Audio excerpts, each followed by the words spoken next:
Welcome, everybody. We're going to give a couple minutes for the attendees to sign in, but we're excited to have you today.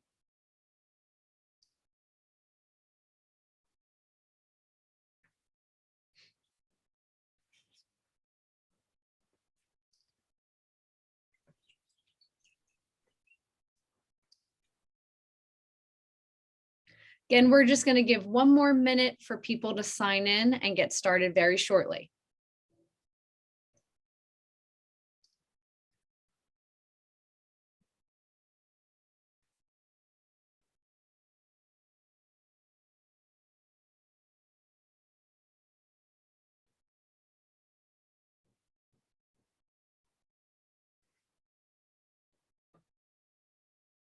And will I be able to see chats along the side? I'll be able to do that, Dr. Paul. You can also go into the chat feature that's at the top of the screen. Okay. But I'll certainly be managing that throughout the duration of today. Great.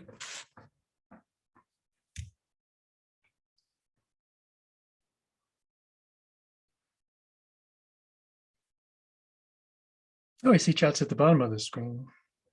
Oh. Good afternoon. Good afternoon. Hello, Bucks County, Pennsylvania. This is very exciting. Good afternoon. Hey, Julie. Great, we're going to get started. Welcome, everyone. My name is Julie Flannery. I'm with Caron Treatment Centers. Thank you for joining us for today's webinar, Power, Property, and Prestige, Creating a New Paradigm of Culturally Competent and Clinically Excellent Care. Oh, excuse me. As a reminder, we will be conducting this session in webinar format, meaning all participant microphones will be muted. We will not be able to see or hear you. During the presentation, please utilize the chat and Q&A features. And if we have time before the end of today's presentation, we will be asking those questions to Dr. Paul.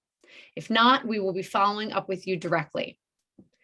As a note for today, so normally our webinars are 1 hour, as today's is. However, because of the content and the amount of questions we had coming in, we are going to be extending the time until 1:15.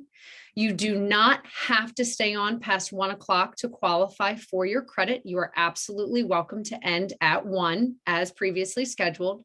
But if you do have the time, we would love to engage with you for an additional 15 minutes. Clarify, staying on for an extra 15 minutes does not provide you with any additional credit. Today's program from 12 to 1 p.m. is worth 1 CE. I will make an announcement at 1 p.m. when you can close out the webinar if you do not plan to stay on longer. Today's presentation is eligible for 1 continuing education credit.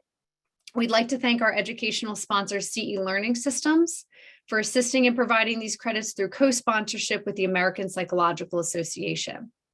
Please note that in order to receive your credits, you will need to be on for the duration of the webinar, which is until 1 p.m. A link will be emailed to you directly after the presentation from cego.com, and after finishing the evaluation, you will have immediate access to your certificate of completion. Today, I am proud to introduce our presenter, Dr. Paul L. Hockemeyer. Dr. Paul is a fellow in the Global Leaders in Healthcare program at Harvard Medical School, a licensed marriage and family therapist, and author of Fragile Power, Why Having Everything is Never Enough. Dr. Paul is listed as one of the world's top problem solvers in Tatler's High Net Worth Address Book, and founded Drayson Muse International in London to provide behavioral health services to high-profile and high-performance individuals, couples, and families around the world. His work has been utilized by the World Economic Forum and featured in a wide range of academic and popular publications, including the New York Times, the Wall Street Journal, Harvard Business Review Arabia, the Johns Hopkins Newsletter, WebMD, the Journal of Wealth Management, London's Daily Mail, US News and World Report, Time, and others. In addition, he appears regularly on both American and international news, including CNN and CNN International, Fox News, Al Jazeera, The Today Show, and Good Morning America to provide expert commentary on the wide range of issues that arise as the intersection of power, celebrity, wealth, and well-being. A believer in education as a lifelong process, Dr. Paul holds a BA in economics, an MA in clinical psychology, a doctorate in law, and a PhD in psychology. During the pandemic, he studied how to optimize the use of digital technologies in the delivery of mental wellness services at the Yale University School of Management. I will now hand the presentation over to Dr. Paul. Dr. Paul, thanks for being with us today. Thank you, Joy. It's great to be here. And I love seeing all of these hellos from all over the world. It gives me an enormous sense of comfort. When you were reading my credentials, I suddenly got really nervous. I was like, oh my God, who is that guy? But it's wonderful to be here and to have really such a extraordinary participation. We had over 511 people register for this, and all over the globe, all over the world. And it's very encouraging to me as in this particular moment in time, as we live in what I am referring to as an emergent state of being. You know, we are all coming out of a rather traumatic period in our history, individually and relationally and social culturally, and we are coming into a new world, in a new world order. And Julie is going to be my assistant here in changing the slides. We tried to figure it out so I could do it, but I couldn't figure it out. With all of that education, I couldn't figure out how to do a Zoom PowerPoint presentation. But I want to get into the material. And thank you to the American Psychological Association for approving this for one continuing educational credit. And as a result of that, we have a number of boxes that I have to tick off, and I have to deliver you what I promised, which is empirically based work around the notion of providing clinically excellent and culturally competent care to a niche minority population. And to get into that work, I think it's important to put it in a context in terms of, a lot of people ask me, how did you get involved? How did you become to be a specialist in this particular niche? And it started a long time ago. I mean, I think that it goes way back when I was actually born. I think I came out of the womb very curious and concerned about people of wealth, people who had money. And I remember I was born in Baltimore, Maryland, and my family moved my brother and me out to the suburbs of Maryland. And the area that we grew up in became very affluent over the years. And I remember as a child riding my bicycle around these neighborhoods that were being developed, these huge houses with tennis courts and swimming pools and 5-car garages, and thinking, who are these people who live in these houses? And that question really informed the trajectory of my personal and professional career.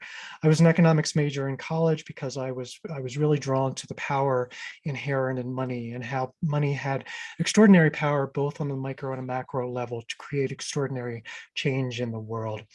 I went into banking for a number of years, and then I decided to become a lawyer, and I became a bankruptcy lawyer because, again, I was fascinated by the power of money, the destructive force really in money, how people were making very clever, very well-educated people were making really poor decisions around money that led them down a destructive path.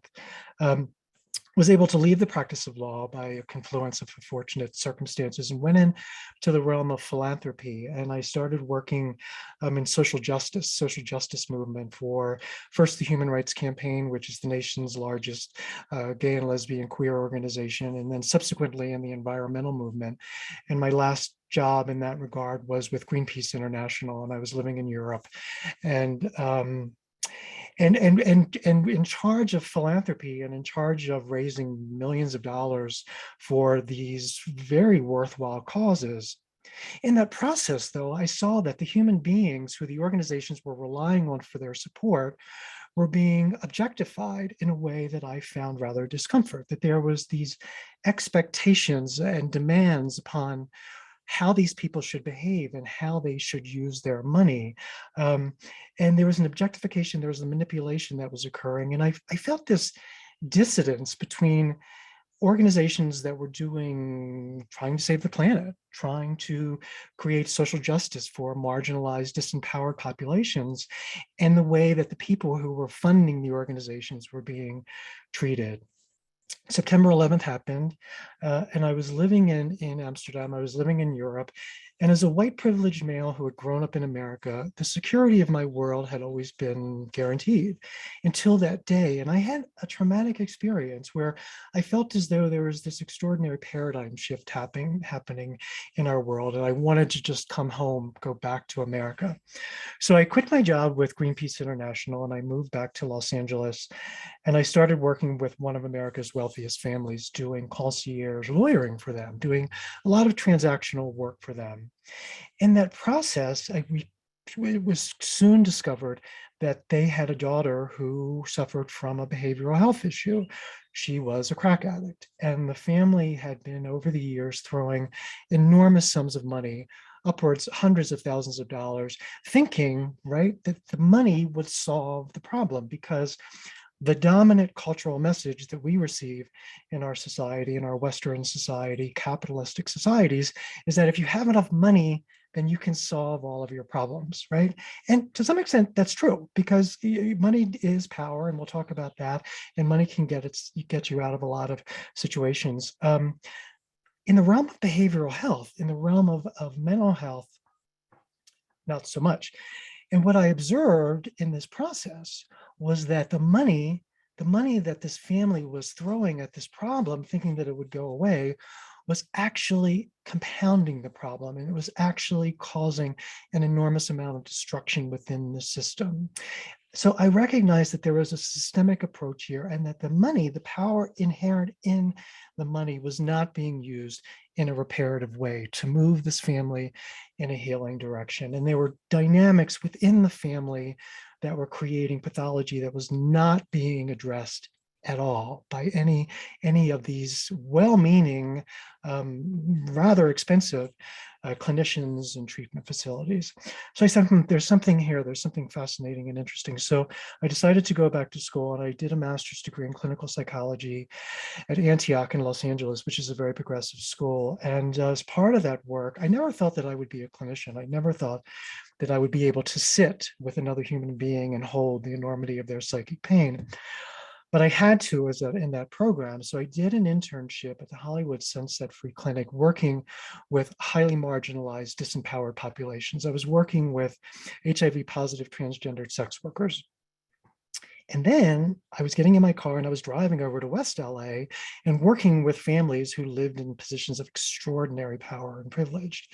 And I observed anecdotally that while the externals of these people's lives were quite different, internally, the similarities were extraordinary.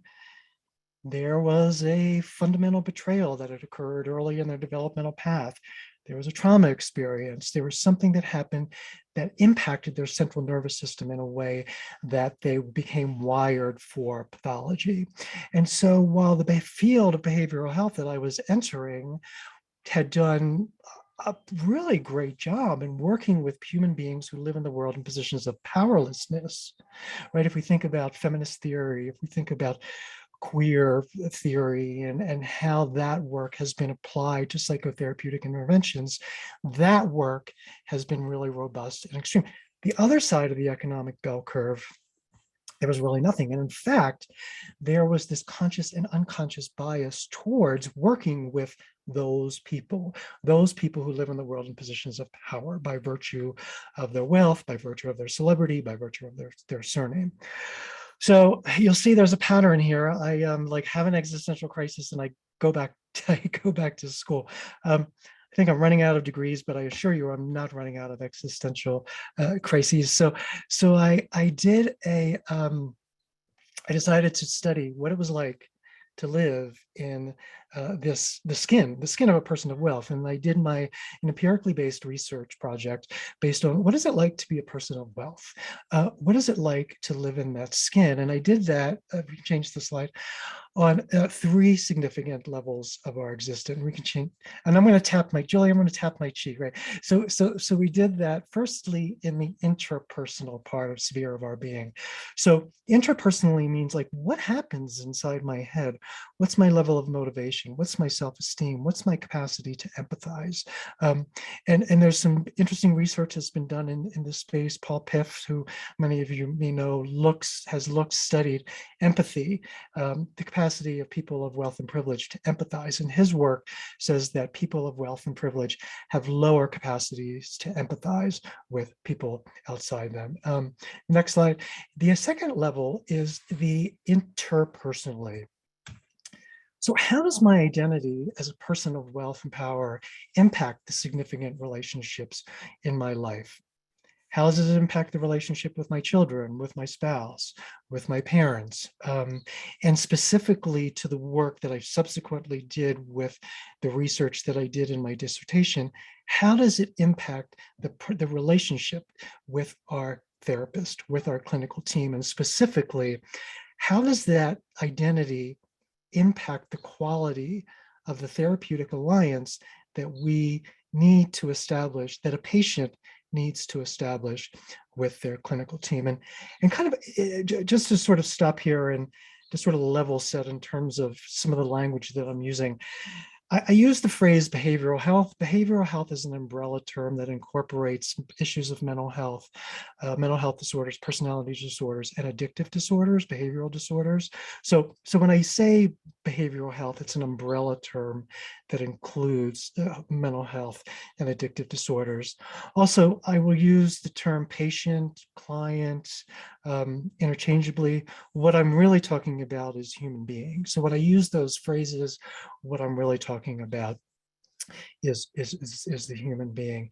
And then the third level, the third issue where I looked at was the social cultural aspect of it. So how does that identity impact, how does the social cultural context in which we live impact our identity, a person's client's, a patient's identity as a person of wealth? And that refers to religious communities, that refers to, and if we look at historically, there's a prejudice against people of wealth being able to attain spiritual enlightenment. So Eastern philosophy, if you study Eastern philosophies, the Buddha, right, couldn't attain enlightenment. He had to leave his position of privilege. He had to leave the castle and go out into the world. He went out, he tried asceticism, and that didn't really work. He was hungry all the time and he didn't have any energy. And so he had to relinquish his position of privilege and find the middle path, which is kind of akin to middle class, right? Middle class ideals. And in America, in particular, in Western societies, we're very proud of our middle class work ethic, our middle class ideals. So there's a celebration of the middle class, and with good reason, because our country and our world and our lives have definitely been improved by a solid work ethic. And then if we look at kind of Christianity, there's this language about it's easier for a camel to get through the eye of a needle than it is for a rich man to get to heaven. And so from a social cultural ethos, right, there's all sorts of assumptions that we have about what it means to be a person of wealth. And so I did that. And if we could change the slide to look at what I did in that research, what I realized was this is a distinct cultural group, that this is a distinct group of individuals who have certain distinct cultural traits. We can go to the next slide. And what's interesting about this work is that in it, over the years, I have met with an enormous amount of resistance and a fair amount of hostility towards it. And the thing that I try to say very clearly is this is not a better than, less than paradigm, right? And we always want to get into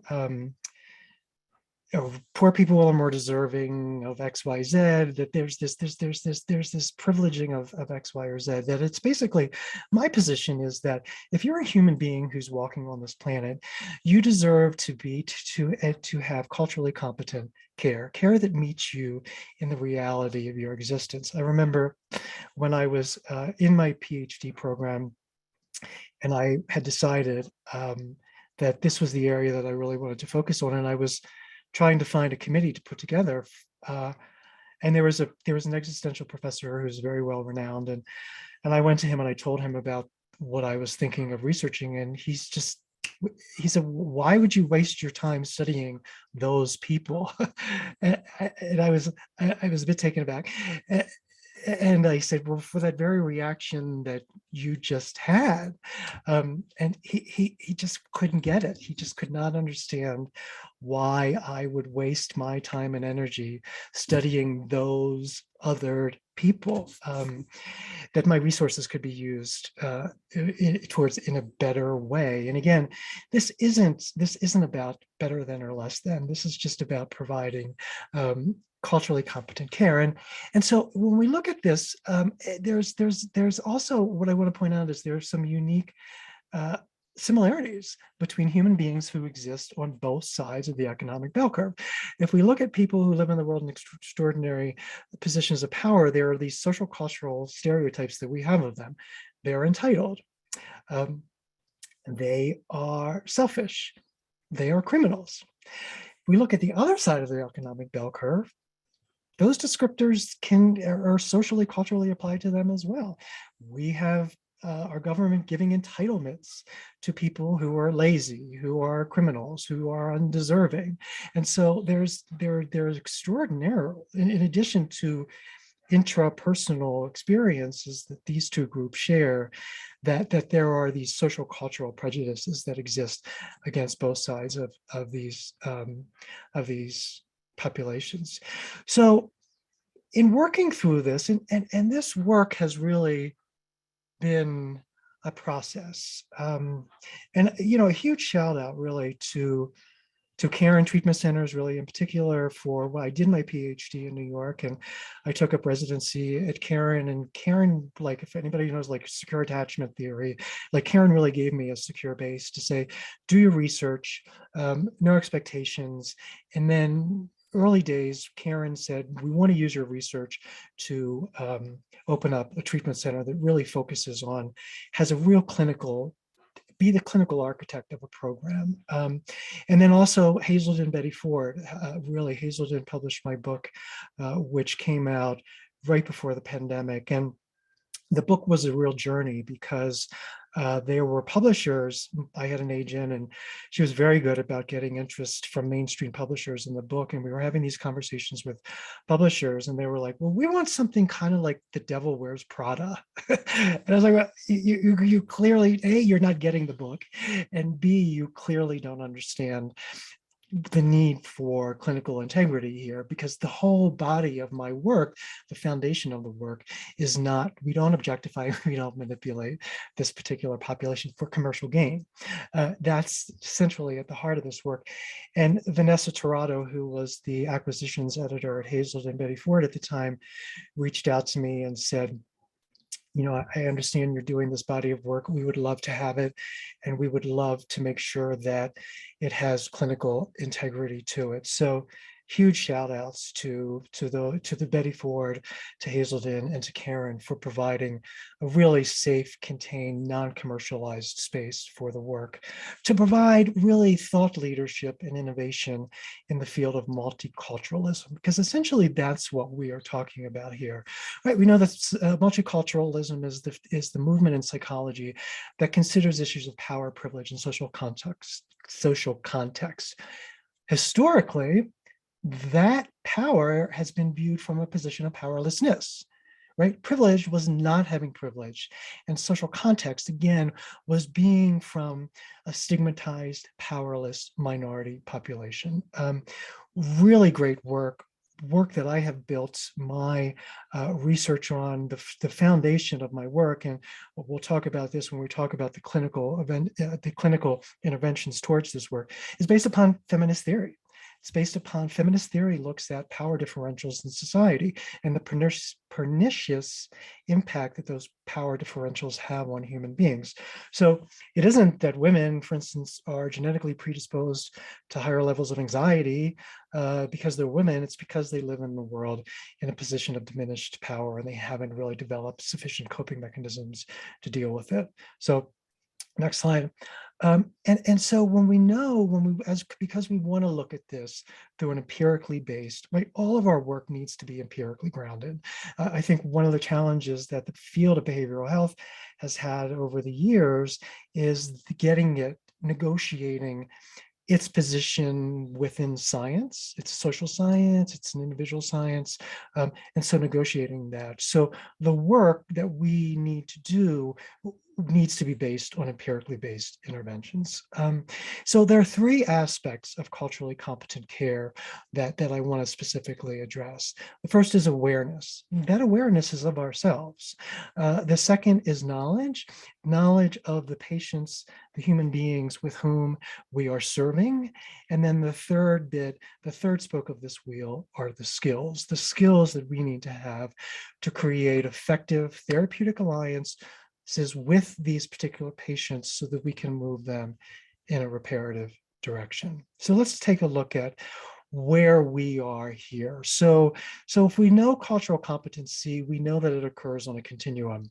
Good news is you guys and the 511 people who signed up for this are in a stage of cultural pre-competence, right? So you know, either because of your work, because of your experience, professionally or personally, you know that there is something different. And this particular population exists in the world differently than other minority groups. Hopefully, by the end of this, we'll move you to a state of cultural competency and proficiency. Where we want to stay away from is cultural destructiveness. And cultural destructiveness is how I refer to my professor in my PhD program, who said, why would you waste your time studying rich people? There's this dismissiveness of it, that social class doesn't matter at all, and then cultural blindness, which is basically saying, okay, I know that there's something here, but I really don't have any clear idea as to what those particular is. So in the next couple of slides, we're going to specifically address what it is about this particular population that makes them distinct and unique. So here we are again. Let's start with the first one. Let's start with awareness, which is ourselves. Specifically, what does wealth mean to us as human beings, right? We are all on this call, we are caregivers. Whether you're a financial advisor, whether you're involved in philanthropy, whether you work for a family office, whether you're a clinician, whatever, we are selling our time, we are selling our service, we are selling ourselves. What we really need to be doing is selling ourselves through a lens of integrity and awareness. So let's do a little bit of an exercise in terms of like our awareness around developing a sense of awareness around wealth and the people of possess it. And we want to make sure that what we're doing this is that we need to be aware of this both on the conscious and on the unconscious level of our being. And who here believes in the power of the unconscious? It's extraordinary. And there's some data that shows that our existence occurs almost 95% on the level of the unconscious. And I jotted down a few things when I'm talking about the unconscious.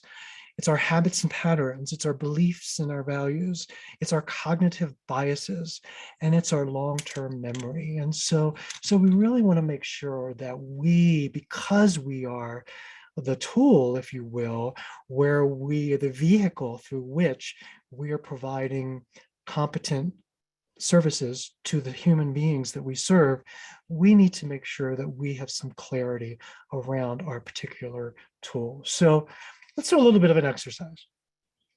So Julie put the slide up on the screen. Money equals blank. So I want you guys, like, don't think of, let's top of brain. When I put this slide is up on the screen, money equals blank. Philip, put in your chat. Just start chatting. Like, money equals what? What does money equal to? Money equals power. Brilliant. Money equals safety, options, comfort, freedom, power, success, security, choice, happiness, privilege, opportunities, resource, security, access, travel, power, wealth, opportunity, worth, pleasure, prestige, convenience, stability. problems, opportunity, a way out, contentedness, transactions, loneliness, necessity, survival, power, security, freedom, responsibility, safety, access. Wow, you guys, you guys are really good at this. So yes, empirically, the data that I have shown and the data that other people have shown has shown that money equals three top things. Energy, money equals power. Far, look, that's like the number one thing, right? Money equals power.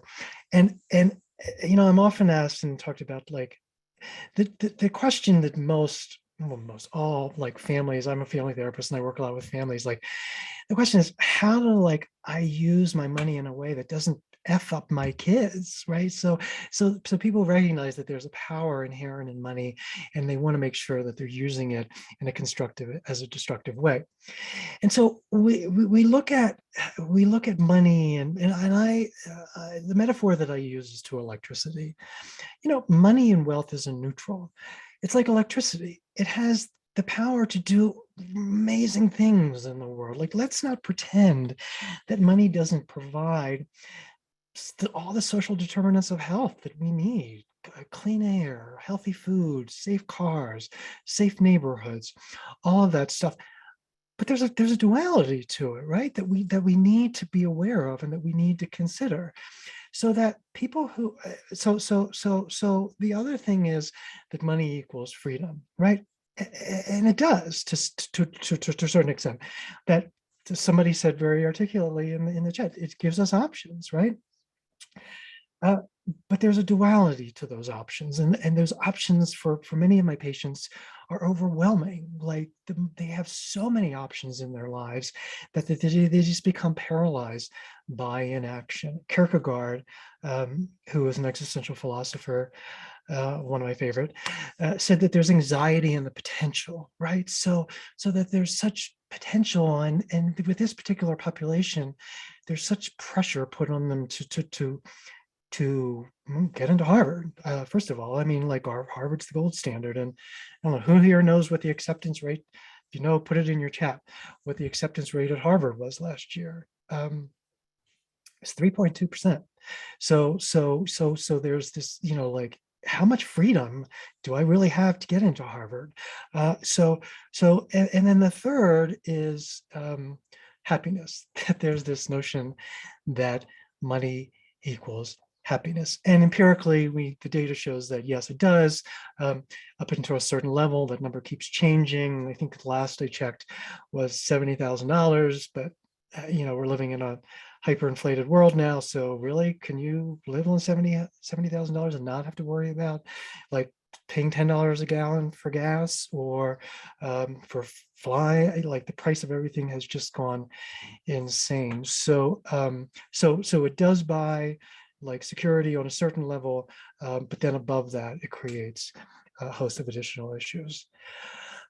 Those of us who work in the field and those of us who have studied this know that, okay, yeah, money does equals power, money does equal freedom, money does equal happiness, but that's one side of the equation, right? And so one of the challenges that I think we're facing now, an acute problem that we're having in our emergent world, is how everything now has become split into black and white, right? I think if we look at, as a social scientist, I try to observe like what's happening in popular culture and what's happening in the world around us. And I think that we're living in a state of pathology that's defined by what's known as a borderline personality disorder, which is a manifestation of a pathology that borders on a psychosis, where there is splitting, extraordinary splitting between good and bad, that the nuances have been completely lost. And that trickles into how we perceive our patients and how we perceive our world and how our patients view the world. And one of the best things that we can do as clinicians and as other professionals working with this population, we resolve conflict, right? So what we do is we resolve intrapsychic conflict, interrelational conflict, and social social cultural conflict with the human beings who we serve. So let's talk about the other side of power. Let's talk about the other side of freedom, and let's talk about the other side of happiness. So this notion that money is power. There also is an element of powerlessness associated, where people, particularly G1, I mean G2, G3, subsequent generations. So this is a very clever bunch, and I know that we have questions in the chat about, Dr. Paul, isn't there a difference between people who have earned their wealth and people who haven't inherited their wealth? Absolutely. The way that empirically, the way that we've looked at this and the way that the research has come out is that it's a function of locus of control. So if I have earned my wealth, if I'm a G1, if I'm a wealth earner, I have a pretty robust internal locus of control. I would be cranky if I lost my money, but I'm pretty confident that I could gain it back again. I did it once, I could surely do it again. I feel like I'm the master of my destiny, the captain of my ship, if you will. That stands in sharp contrast to people who have inherited their wealth or spouses who have married into families of wealth. And the second bit is one that's not talked about as much as people who have inherited family wealth. This particular population has what's known as a more robust external locus of control. Really not sure, feel pretty insecure about their capacity to find themselves in the world absent their wealth. Do people like them for themselves or for their money? And these are the people who suffer mostly from an abundance of options, from an abundance of expectations, and the sense of powerlessness, of really feeling untethered and ungrounded by the enormity of their wealth. Another area where this comes into play a lot is how many people here have negotiated a prenup with a couple. Spouse who marries into a family feels powerless because if they assert themselves, they're going to be viewed as a gold digger, that there's going to be all sorts of pejorative labels placed on them. And then the spouse, particularly if it's a G2 or G3 generation who has the family money, feels powerless because their family is probably saying, either you get a prenup or you don't get married. So there's this construct of powerlessness that needs to be addressed. The second issue is this sense of the duality of the construct of freedom. And for many patients who I work with, individual patients, G2 people, they feel very much enslaved by the expectations of their social class.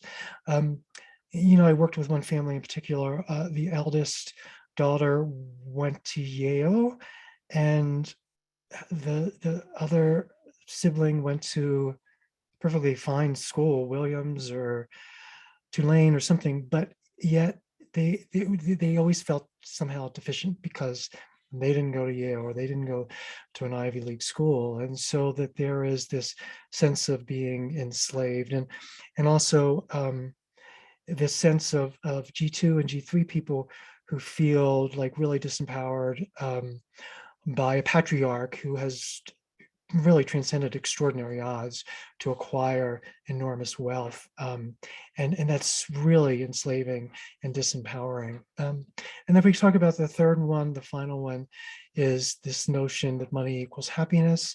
It does, but it's also very stressful. One of the things that I talked about earlier today was this objectification that occurs around people of wealth. And look, it's not dissimilar from objectification that occurs around other identities, prominent identities of people. And so that this identity becomes stressful to them, and then they have a lot of people who are dependent upon them for their financial well-being. And how many patients have I had that have really approached the world through a true spirit of generosity and are supporting an enormous amount of people, and then change of circumstances happen or change of awareness happens, and that they decide that they don't want to support these people anymore, either at all or to the level that they are. And now all of a sudden they become the demon, right? After all of this time that they've spent really operating out of a true spirit of generosity and fullness of heart, that the minute that they decide to kind of empower the person by who they're supporting by withdrawing funds, now all of a sudden they're the demon and the person is the victim. And so it's a very stressful environment to live in. Again, not better than or less than. Like, we need to avoid all of this comparing, and this person's better or this is good or that's bad. It just is. And so coming to an awareness of what is, then we can address it in a way that's constructive and reparative as opposed to destructive. So we can move to the next slide. The second bit that we need to talk about, and I'm a little sensitive to time here, I think we have like 10 more minutes, is knowledge, and not knowledge of ourselves, but knowledge of our patients. And so if we can go to the next slide, the knowledge, the research shows that this particular population, and all of this is in my book, that there are 3 distinct cultural markers of this particular population. The first is isolation, that people of wealth tend to live isolated lives. This is because of really a function of their primary identity. I had a patient who was a 53-year-old man who came from a very prominent European family that had a famous surname that was attached to a famous charitable foundation. And so whenever he would go to social events, boom, he wasn't seen for who he was seen for his capacity to give, to support other charities. He got tired of that. I mean, he really grew exhausted from every time he went out that people were just coming up to him, pitching him for all of their wonderful ideas and wonderful charities. And Lord knows there's an enormous amount of need in the world. And so what happened was he just became further and further isolated.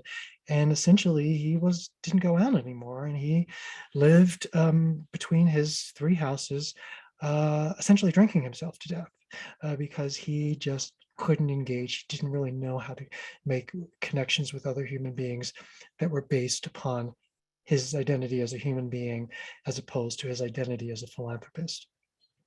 The second cultural marker of this population is suspiciousness of outsiders. And again, this is not unique to this particular population. Human beings are tribal. And so we orient ourselves around a common interest and against common foes. And so all minority groups tend to be suspicious of outsiders because they don't speak the language, they don't have a sharing of cultural values, of cultural markers. And we see this, we see this in communities around the world based upon all sorts of, based on every socioeconomic, based upon every socioeconomic group. The third cultural markers is, excuse me, I'm up in Colorado around 10,000 feet above sea level, so the air is quite thin, which means my voice gets a bit dry. So I have to take a sip of tea every now and again. The third notion is this construct of hyperagency, which is unique to this particular population. Hyperagency is this capacity to control our world to avoid any discomfort. So money provides a lot of basic needs and more than basic needs. And most people of wealth orient their lives to avoid discomfort. So I'm not going to cook, I'm going to have a chef. I'm not going to fly private. I'm not going to fly commercial. I'm going to fly private. I'm not going to have to queue in line to see a doctor. I have a concierge doctor who's mobile I have, and I can just text them. So their whole lives are set up to avoid any discomfort. These traits are particularly relevant in the field of behavioral health, in the provision of clinical, and yes, it does mean lower distress tolerance, thank you, in the realm of behavioral health. Because when you think about what we are doing, primarily in residential care, but in individual psychotherapy as well, what are we asking a patient to do? particular, let's just look at residential care for the standpoint. If we think of like isolation, suspiciousness of outsiders, and hyperagency, a patient who suffers from a behavioral health issue, let's just say an addictive disorder, right? And if we look at what treatment is, residential treatment for care, like, and I ask a lot of really clever people this question: what is treatment? Like, what's residential treatment? And I get a lot of blank stares. Well, essentially, residential treatment for patients who suffer from addictive or personality or mental health disorders is essentially you have a patient who's existing in a world where they are causing an enormous amount of destruction to themselves and the world around them. We need to take them out of that environment and put them in a frame. We need to put them in a structured frame, contained frame, right? So that then we can begin to repair the issues that are causing them destruction. So when we think about what we're asking a patient to do, we're asking them to leave their world, right? To leave their isolation, to join a community of others, of people who are probably going, chances are they're going to come outside of their social class, really good chance their clinician is going to come outside of their social class and tolerate enormous discomfort as they are detoxing and talking about issues that they would really prefer not to talk about. So the whole dynamic of psychotherapeutic care, clinical care, is set up to cut against every single one of those cultural markers. We can also look at it in the realm of individual psychotherapy. Same thing. We're asking patients to leave their isolation, to become vulnerable. Wow, right? With someone who intuitively, like, they're hardwired not to trust. So you're sitting with a stranger who's saying, I hope not saying this, trust me with your deepest, darkest secrets and your most extraordinary psychic pain, and to tolerate a certain amount of discomfort as I prod around all of these particular issues. So when we think about how clinical care is provided historically, it's set up to rub against every single one of those cultural markers. And then we wonder why people who are famous, people who have extraordinary amount of power, who have extraordinary amount of resources, die. If you think about from the celebrity standpoint, Whitney Houston is the one that broke my heart. People knew that Whitney Houston was suffering from an addictive disorder for years, for generations, right? And you would think, people ask me all the time, like, how can these people who have so much power, have so much resources, not get quality care that heals them? And that's because the way that we have approached this has not been through the lens of cultural competency, which is an awareness of ourselves and our reactions to this particular patient population, knowledge and respect for their distinct cultural markers, and then skills to create clinical interventions that move these patients in a reparative direction. And the last bit that we're going to get into are these particular skills. So in my book, Fragile Power, and in my dissertation and in subsequent research that I've done around the world on this particular topic, I have created a clinical formulation that's based upon 3 distinct markers, all of which are based on the integrity of the therapeutic alliance. I'm in this fellowship and a very august organization. We hear from like the best of minds and the best research in the world. It's all very problem saturated, but there's some really great science around mental health, and there's some really effective clinical interventions. CBT for anxiety disorders, DBT for personality disorders. There's some very effective psychopharmacological interventions. We have a lot of interesting modalities, interventions that look at neurophysiology. The most important factor of the efficacy of all of those modalities is the integrity of the delivery system. And if we look at that in the realm of, if we can look at the next slide, the delivery system, and I'm sorry to people who here are a little squeamish around needles, I tried to use a rather friendly needle image, but it's the delivery system. And that's what this work, at the heart of this particular work, that the delivery system needs to be based upon the integrity of the therapeutic alliance that we have with our patients. And that means that we have to earn their trust. One of the most there are a number of things that I hear in this field that make my toes curl up in my shoes. But it's like a clinician or somebody telling a patient, "Oh, you can trust me." No, trust is something that a clinician needs to earn. And you need to earn that trust by manifesting integrity and understanding your reactions and your transference and your countertransference towards this patient, because it's that therapeutic alliance that we deliver effective medicine to our patients. If the system is flawed, if that fundamental system is flawed, then all the best medicine, all the best clinical interventions in the world are not going to reach that patient. So the clinical formulation is based upon 3 separate bits. So the first is humanistic orientation, being genuine with our particular patients. And that means, if it's appropriate, talking about the patient's identity as a person of wealth and power, like saying to them, you know, you are X, Y, and Z. And so the world looks at you in a certain way, and not being afraid to go there to that identity. I've even gone so far as patients to say, you know, like I had a patient who came to me in the pandemic who was a very celebrated clinician, a very world-renowned therapist. And like we had to have, when he was another man. And so we had to have conversations about like how we felt working with each other. And I had to be work clinically appropriate and boundaried in terms of saying, look, I have certain projections of who you are and how you are in the world. And I suspect I'm not the only one. And let's work in the dynamics of our relationships to do that. The second bit is this notion of unconditional positive regard. So being able to go through those labels of what we like, recognizing that we will have these conscious and these unconscious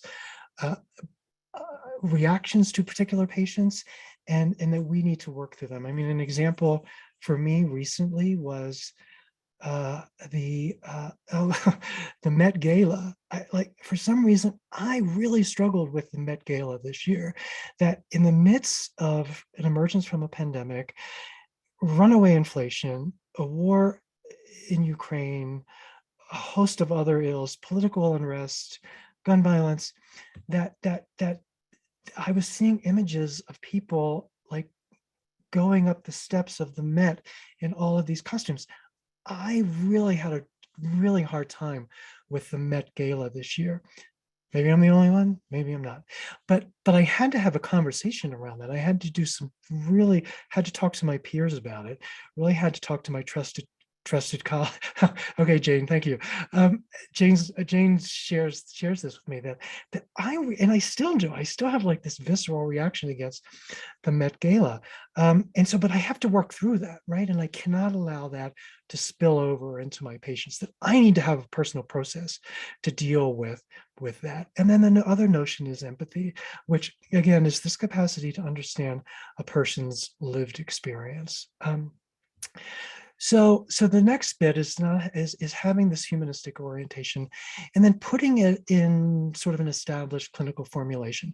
And so the work that I base my work on is postmodern, feminist, really queer psychotherapy, which, and in particular, postmodern feminist psychology looks at the power dynamics in society and our culture and approaches the work as a collaborative nature.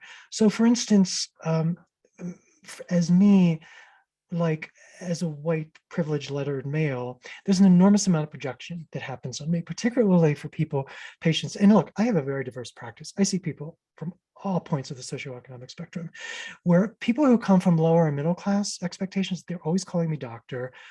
Paul, Dr. Hockemeyer. They're very respectful. They put me on this pedestal. People of wealth and power, they call me Paul. And they constantly are like challenging, where do you go to school?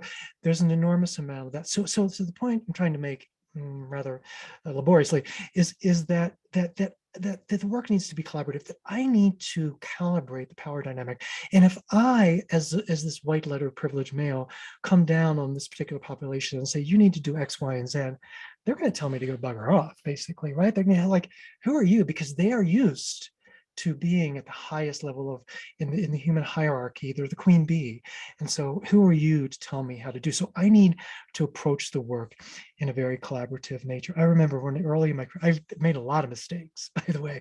The way that I've learned is by making a lot of mistakes. Early days, I was working with one of the most powerful human beings in the entertainment world and working with his family. And so he and I got into it about something. And we were a little back and forth. And he said, well, F you, Hockemeyer. He says, I'm not going to pay your bill. He totally trumped me, right? He totally said, I'm going to completely put you in your space. It was good clinical information because I was able to learn and he was able to learn and we were able to negotiate. And it was really great clinical fodder. It was kind of uncomfortable for me, but hey, nobody said that all of this work needs to be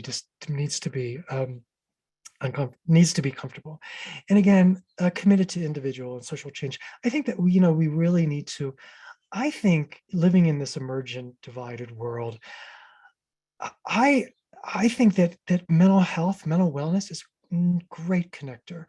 I have the privilege of working with fundamentally religious Islamic families in Saudi Arabia, fundamentally religious families in the hinterlands of Texas. We all connect upon issues of mental health and well-being. So I think in our divided world, I think that we can have enormous amount of change. And I see Julie is coming on the screen. So does that mean is that the hook, Julie? Am I out of time? Well, it's the hook for those that are going to be heading off at 1. As I stated before, we're going to hang on till 1:15 to do some more Q&A, but I was hoping just to get at least one of the questions that came in from registration for the group who is going to be leaving around 1 o'clock, because I also need to just go through some credential information. Can we just touch on the last slide because I'm of feeling course. So the second one is approaching the work through a Socratic method. So we have to connect with the patient's prefrontal cortex, their executive functioning. That's the way that we can begin to establish a therapeutic alliance with them. So, and if you want to talk about that more, feel free to find me on LinkedIn or my surname is Hockemeyer. I'm not hard to find. So okay, there's the hook. No, well, thank you, Dr. Paul. We'll now answer at least one of the questions that came in through registration. And of course, if we have time, we'll go through the chat. As I said in the beginning, if you'd like to hang on for an extended 15 minutes, we'd be happy to continue this dialogue. However, you are welcome to jump off at 1 o'clock and you'll be able to receive your credit. Any questions that we do not get to, we will follow up with you separately. I thought this was a great question that came in, and it's what recommendations do you have when working with couples who have a very distinct class difference? And then this goes into a second question that was asked, talking about when one party in the relationship feels marginalized, that perhaps there's age gaps in wealthy couples. So I think the difference between money gaps and age gaps with this group. Yeah, I mean, you have to talk about it. You have to address it head on. And, don't be shy about talking. We have such resistance to talking about money in our society, in our culture. It's still very much taboo. I did my dissertation study of wealthy gay men, middle-aged gay men who had a net worth of $20 million and above. And they were very, very open about talking about their sexual lives. But when I would ask several of the participants, how much are you worth? They would say, that's none of your business. All you need to know is that I meet the qualifications of your study. And so therapists can't be afraid to talk about money. And we are. And so acknowledging that this exists, that there's an existence amongst social classes, and then having an understanding of the empirical data around that, of saying, money's power, money's freedom, money's happiness. And so let's talk about how that's calibrated in this relationship. And also a thing that so when I talked about this in terms of prenups are, I think prenups are fantastic. I think negotiating a prenup, if you can't successfully negotiate a prenup going into a marriage, chances of you surviving the challenges of a marriage, not that great. So it's a great exercise to do. And so being able to talk about like particularly like a woman, or the woman, or the partner in a relationships that provides the emotional nurturing capital in that, and how our society and our culture tends to devalue that. And when we try to put when we try to put it in the realm of a quantitative discussion, there are all sorts of pejorative assumptions that are immediately thrown against that particular person. And so having an awareness of that, having the capacity to talk about that. Thank you. So for those that are going to be hopping off at 1 o'clock, we want to thank you for joining us today. Please be on a lookout for a link from CEGO to complete your, to complete your evaluation. You'll have immediate access to your credit. Also, please, Caron, join us for future webinars on June 8th. We are scheduled for a 1 credit CE on behavioral health and wellness needs for the LGBTQIA+ community. And you can visit us at www.caron.org/webinars for future programs that we're going to be offering. And so if those are hopping off, please do. And if anybody would like to stay, again, we'll be continuing till 1:15. This does not extend the credit that you'll be receiving. It still is at 1, but we're happy to have you. So Dr. Paul, we can either keep going with the PowerPoint, or I can ask more of the questions that have come in. Take the PowerPoint away, or keep going. Do whatever.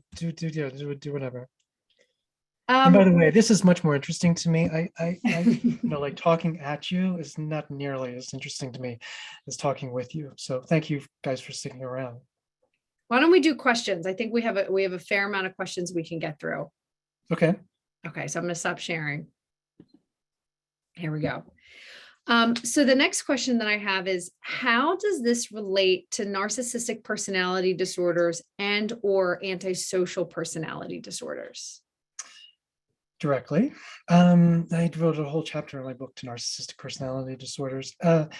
So empirical data. So Paul Piff's work shows that people of wealth and power suffer from lower levels of the capacity to empathize. And so the theories behind that is that because particularly individuals who have spent their lives acquiring wealth have had to be so myopic in their approach to acquiring wealth that they just haven't developed those capacities, that emotional language is just not in their mindset. And so so that does lead to higher levels of narcissistic personality disorders and antisocial personality disorders. We have to look back, though, empirically. We have to look at this through an empirical lens and not a prejudicial lens. And so if we look at the origins of narcissistic personality disorder, narcissism is a result of a breach, of an interrelational breach that happened typically early in a person's developmental path, when somebody whose care and protection and love and nurturance they needed and depended upon betrayed them. Through this betrayal, their central nervous system was traumatized, and it became wired for probably a scarcity mentality. So I don't live in an abundant world. I live in a scarce world. I suffer from higher levels of anxiety as a result of that. The way to manage that anxiety is by acquiring quantitative markers of success and security. That, coupled with the fact that we live in a world that celebrates wealth, that celebrates money, that says that if you have enough money, then you can live in an isolated, completely comfortable world. So the root of narcissism is an interrelational, interpersonal breach that manifests itself through a person's neuroanatomy. And so they orient their lives to external markers of safety, external markers of success, and they haven't really developed the capacity, the muscle, if you will, or the neural connections that enable them to connect to other human beings through vulnerability and trust. Thank you. Next question is, how do you reach the families in getting them to see their need to involve themselves with their own support, such as 12-step family recovery, family groups, etc.? It has been my experience that there are a lot of head nods, but that families with wealth and privilege see themselves as not able to indulge in these more working class groups. I see that as a phenomenon that crosses social class. I see that as a phenomenon that's based upon the empirical construct of the identified patients. So families orient themselves around what's called the identified patient, which is the person in the system who carries the pathology. And so there's an enormous amount of projection onto that person. And so instead of looking at themselves, instead of participating in a recovery process, they continue to put the pathology on the particular patient. So I don't see it as an issue of social class. I see it as an issue of interrelational dynamics. The way around that, in the way that that's effective in terms of people who come from higher socioeconomic classes, is to ground the work in science. One of the things, look, I am a huge proponent of 12-step groups. I think that empirically, they are by far the most effective long-term intervention for behavioral health issues, particularly addictive disorders. And so, so grounding it in the science and giving people data that shows that, for instance, eating disorders, the interventions are through family work, family therapy. The data around bipolar disorder is very robust in showing that family participation in treating these disorders is highly effective and leads to really great health outcomes. So I think grounding the work in science, and we didn't really get to the last slide, but with this particular population, very cerebral, very, very interested in prefrontal cortex, executive functioning. And so the more data that we can give them, the better that we can be, and it objectifies it. It takes it out of the realm of subjectivity. There's a lot of work that's been coming out of like fMRIs and looking at brain scans. These families love that data, and the patients love the data because they can see, like, visually, wow, this is my the functioning of my prefrontal cortex after 5 years of crack use or of alcohol abuse, right? I can see that my prefrontal cortex is really diminished. And so taking it out of the realm of morality and personal agency and putting it into the realm of science, where we can then begin to address it through established empirical clinical interventions, my experience has been really highly effective. And the science is there. So just find it, just Google Scholar, and you can find it. Thank you. I'm going to hop over to some that have come in through the chat. And I have that this person has met several .com founders and leaders. They were surprised and intimidated by the fact that several had blatant, scary, psychopathic personalities. Do you have any comments on that? I don't, because I don't have really any I haven't really worked with any .com billionaires. From a social standpoint, I think that we can see how there's been a concentration of power in fewer and fewer hands. And the question of whether or not that power is being used responsibly is a question that we as a society and culture need to address. I think that the work that we're talking about today is valuable because the value proposition, if we can connect with the patient in a reparative way, we can move them towards a position of empathy and move them towards an awareness of the importance of social justice and connection. One of the things that I'm looking at recently is social determinants of health, and in terms of like health outcomes and epigenetics and genetics, and the data is showing that like genetic predisposition is a very small indicator of health outcomes, that the more robust indicators are social determinants of health. Central to that is connection and meaning and purpose in life. And so if we can move our patients in a direction of having a wider awareness of purpose and the value of social connection and social stewardship, that's a valuable proposition. And so there's the ideographic person, there's the micro portion of us being able to work individually with the people with whom we're privileged. And I think anybody who comes to me, I have a privilege of working with them. It's not a right, it's a privilege to work with them. And if we can use that privilege in a way that creates connection, meaningful connections, and moves them in a reparative direction. And I think as a community, I think as a society, I think we have an obligation to really take a hard look at what's happening in terms of media, social media. A lot of the conversations that I've been having of late are with people, middle-aged in particular, or as my colleague Carolyn Underwood out of London would say, gray of hair, older patient populations, is that we're emerging from the pandemic feeling out of sync with the world. That the world, we were emerging different people into a different world, and central to the different world is that while we have all slowed down and become much more immediate in our lives, technology has continued apace and is really changing the dynamics of what of the world that we live in. And are we, how willing are we going to be to sort of surrender our focus on nature and taking our shoes off and walking in our grass, as opposed to looking at how many Instagram likes we've just gotten for our posts? And the data is showing that those mediums, those platforms are highly manipulative. Anybody who knows anything about magic, right? Magicians are highly manipulative about controlling where we pay attention and what we pay attention to. And the same can be said for social media. And so while I don't want to be one of these complete naysayers and say that social media is the end of civilization, look, we had these same conversations when Socrates said when we started writing things down, that was the end of our brain. Telephones, right? When telephones were introduced, people were like, "Oh my God, that's the end of civilization. That I will no longer walk over to my neighbor's house."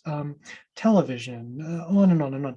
The difference between those developments and what we have now with social media is the pace is so rapid, and the impact that it has on our central nervous system, and the erosion between what's real and what's fiction. And like now, one of the conversations that like, what's truth? Like we're having this big conversation about what's true. That's the same conversation that we're having with our individual patients when we're practicing cognitive behavioral therapy, like what's real and what's a thought distortion.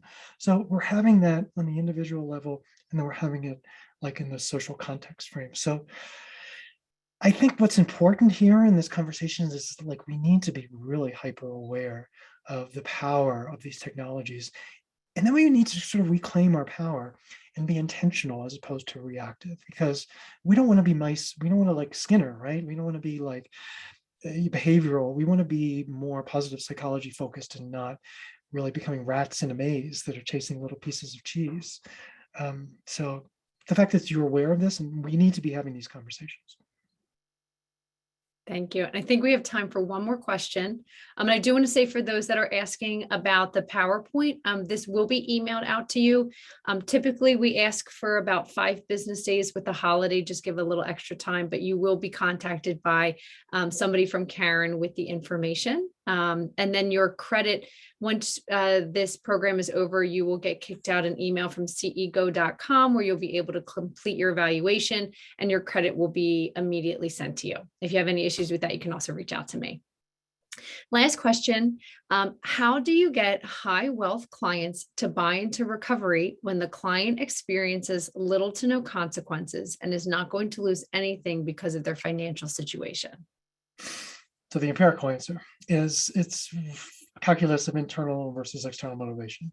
So typically when we have a patient come to us, we need to calculate, one of the first questions we need to ask is like, how motivated is the patient? I had a call yesterday with somebody at the Cleveland Clinic about getting a patient, blah, blah, blah. And their first question to me was, how motivated is this patient? And I said, well, internally, their internal motivation is probably 20%. Externally, they're probably 80% because they want to move somewhere. So it's figuring out like what's the piece of cheese, like what's the motivation for the patient. If we don't have internal motivation, then we need to look at external motivation, and that's where clinical skills come in, and being able to suss out what everybody has something that they want, right? Every human being has a desire to be seen and heard and validated. So if it's playing into a patient's narcissistic ego and validating them for who they are, their success in the world, that's a valuable proposition. it's typically what I ask if a patient comes to me and they're full of bravado and why should I listen to you? You're a schmuck, blah, blah. Like I'll say to them, look, you have attained enormous quantitative success in your world. Like the level of success that you've been able to achieve is phenomenal. Let's talk about the qualitative aspect of your life. Like, what's your relationship with your kids? How do your colleagues view you? Like, what's the relationship with your life? Well, not so great, is it? Well, so what is it about the quantitative? How did you attain such levels of quantitative success? I was focused, I was motivated. How about if we apply those into the qualitative aspects of your life, and then you just sort of gently move them in a direction? This is where the art of the work comes in. There's so many variables that come into like a patient, and like my variables with me, variables with the patient. So it's the art of figuring out where the patient is internally motivated, and then where the patient is externally motivated, and figuring out what carrots and sometimes sticks that you but ideally carrots, how you can move the patient into a therapeutic frame and then subsequently in a reparative direction. Great. Well, I want to thank everybody for joining us today. It is 1:15, so thanks for staying on. We actually had a pretty decent group that wanted to continue the conversation. As I said before, any questions not answered, we'll be sending them to Dr. Paul, and then he'll provide us with the content to send back to you, as well as the PowerPoint. This will be posted on our YouTube channel, so you are welcome to watch it there again. Again, that usually goes up in about a week. And please visit us at www.caron.org/webinars for our upcoming series that we'll have throughout the summer. And thank you and have a great day. Thanks, Dr. Paul. Good to see you. Bye, great to see you.